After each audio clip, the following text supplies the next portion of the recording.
dan salam sejahtera bagi kita semua. Perkenalkan, nama saya Deborah Yolanda Simajuntak, kelas 2R, DIM 2019-143-646, semester 2. Baiklah, di sini saya akan menjelaskan materi pembelajaran tentang ilmu alamiah dasar. Yang pertama, memahami hakikat dan ruang lingkup ilmu alamiah dasar. Jika dipenggal, ilmu alamiah dasar berasal dari 3 suku kata. Yang pertama, ilmu, yang kedua, alamiah, dan yang ketiga, dasar. Ilmu artinya bagian dari pengetahuan manusia, alamiah artinya terjadi dengan sendirinya, dan dasar artinya permulaan suatu bentuk. Istilah ini berasal dari Eropa daratan, Belanda, Jerman, Inggris, dan Amerika. Yang mana istilah ini masuk ke Indonesia pada zaman yang berbeda-beda.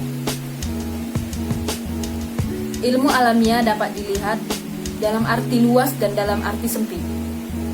Dalam arti luas, ilmu mencakup semua pengetahuan.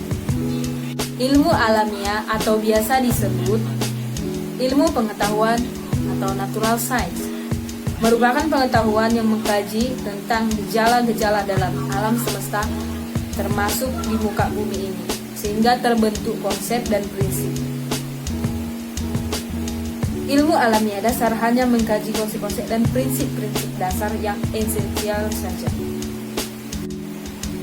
Tujuan ilmu alamiah dasar yang pertama, memperkenalkan konsep-konsep ilmu pengetahuan alam. Yang kedua, memberikan wawasan pengetahuan, pengertian, dan apresiasi terhadap objek dan cara pemikiran serta cara-cara pendekatan dalam ilmu pengetahuan alam dan teknologi. Yang ketiga, memberikan bekal untuk memanfaatkan bahan dan cara pemikiran, cara-cara pendekatan, dan hasil-hasil dalam ilmu pengetahuan alam dan teknologi.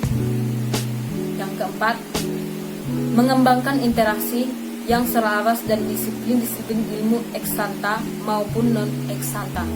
Yang kelima, mendorong dan mengembangkan kemanfaatan ilmu alamiah dasar pada pengembangan diri, ilmu, dan profesi para mahasiswa non-eksanta. Materi kedua, memahami alam pikiran manusia dan perkembangannya memiliki indikator. Kelebihan manusia dari penghuni bumi lainnya. Yang pertama, sebagai makhluk hidup berpikir yang bijaksana. Bagian yang kedua, sebagai pembuat alat. Bagian yang ketiga, dapat berbicara. Bagian keempat, bermasyarakat. Bagian kelima, mengadakan usaha. Dan bagian keenam, berkepercayaan dan beragama.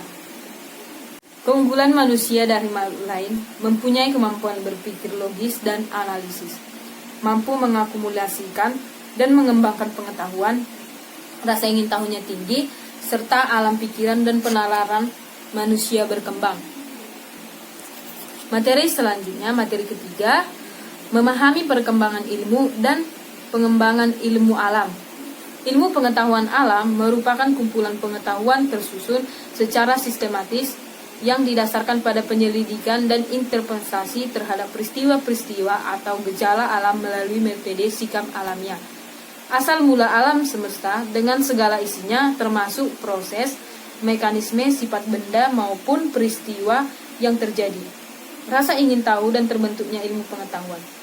Bagian A, dasar-dasar pengetahuan, pengetahuan yang dikembangkan manusia karena 1. Bahasa yang bersifat komutatif. Sejarah perkembangan ilmu alam. Bagian pertama, zaman kuno. Berasal dari kemampuan mengamati dan membeda-bedakan, serta dari hasil percobaan yang sifatnya spekulatif. Bagian yang kedua, zaman Yunani kuno. Manusia tidak hanya menerima pengetahuan sebagaimana adanya, tetapi secara spekulatif mencoba mencari jawaban tentang asal-usul, sebab akibat dari segala sesuatu. Yang ketiga, zaman pertengahan.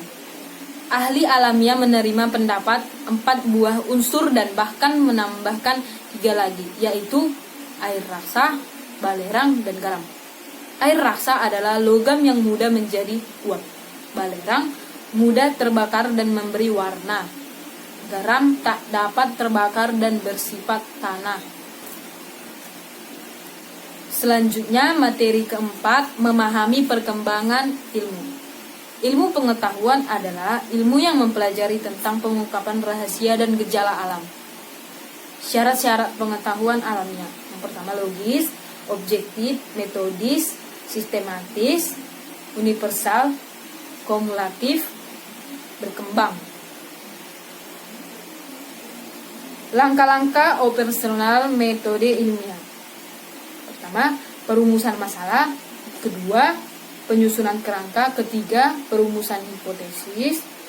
Kelima, pengujian hipotesis. Keenam, penarikan kesimpulan.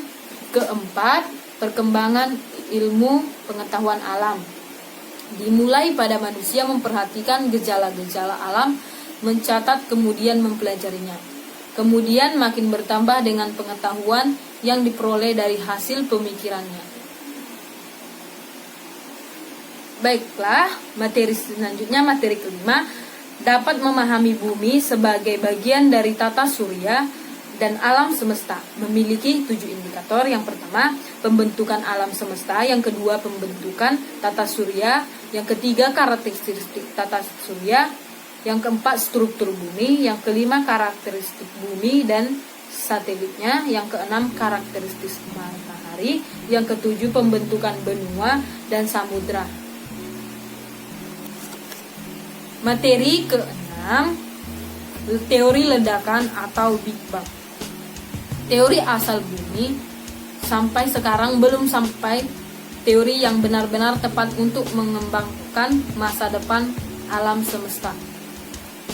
Struktur bumi secara umum terdiri dari beberapa lapisan, yaitu bagian paling atas disebut litosfer, lapisan bawah disebut atmosfer atau mantle, dan yang paling bawah adalah inti bumi.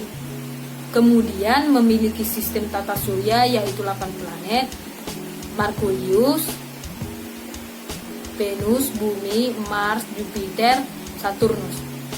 Benua dan samudra terbentuk melewati berbagai proses yang sangat panjang. Materi ketujuh, dapat memahami keanekaragaman makhluk hidup dan persebaran. Memiliki 5 indikator. Yang pertama, dapat mengembangkan hubungan. Yang kedua, asal mula kehidupan. Yang ketiga, membentuk ciri manusia dengan primata. Yang keempat, mengemukakan keanekaragaman makhluk hidup. Yang kelima, persebaran dari sejarah perkembangan makhluk hidup. Biosfer adalah bagian luar dari planet bumi, mencakup udara, daratan, dan air yang memungkinkan kehidupan dan proses biotik berlangsung. Asal mula kehidupan yang menyatakan bahwa makhluk hidup berasal dari makhluk hidup lain. Sekian materi yang dapat saya sampaikan. Jika ada kata-kata yang salah, saya mohon maaf. Kepada Tuhan saya mohon ampun. Dan jangan lupa like, comment, and subscribe. Bye-bye.